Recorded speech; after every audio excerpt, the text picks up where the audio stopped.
دغه وخت کې د پیغمبر علیه السلام عمر چې کوم دی هغه 4 کاله د دې نورونه رضایونه به بهر وتلې ډډې بيزي به اوخې به چې کوم دی بهر بسترې سره ولوله ځنګل ته تللی دي یو ورور په منډه منډه رالی مور ته وایي چې مورې هغه محمد خو چې کوم دی 2 سړي رالل سپینې جامې اچولي چاړه په لاس راسم له ولو مړی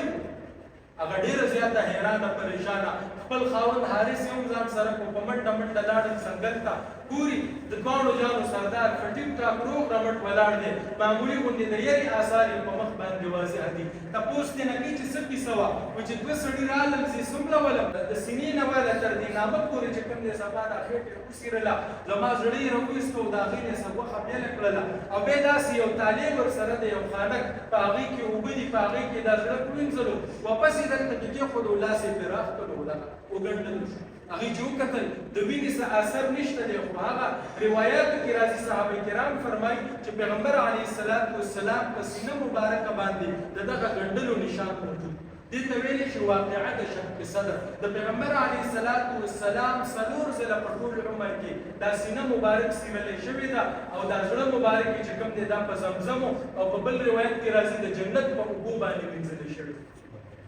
یو دغه 4 کاله په عمر کې فرشتې راغلي حضرت جبرائیل او حضرت میکائیل او دغه د پیغمبر علیه السلام زړه مبارک یې راویستو او دی نه چې کوم دی د معصیت او د ګناه هغه ماده چې کوم ده دا یې ترېنه بېله که هغې ته وغورځوله زړه مبارک یې د زمزم په اوبو باندې ووینځو او واپس یې چې کوم دی په سینه کې پټ کړ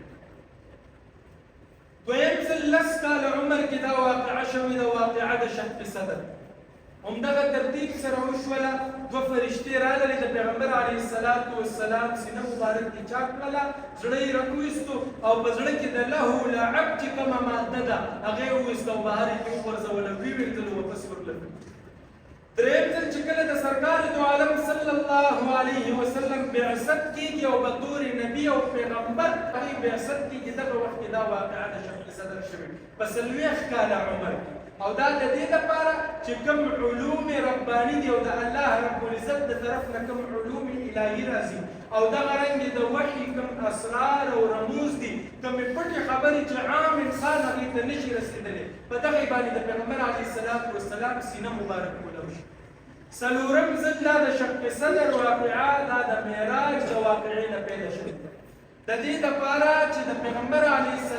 السلام په زړه کې دومره قوت او طاقت پیدا شي چې دا د الله رب العزت تجلیات او د الله رب العزت هغه نښې چې عام سترګې هغه نشي لیدلی د هغې برداشت او قوت په دې کې راشي ځکه حضرت موسی علیه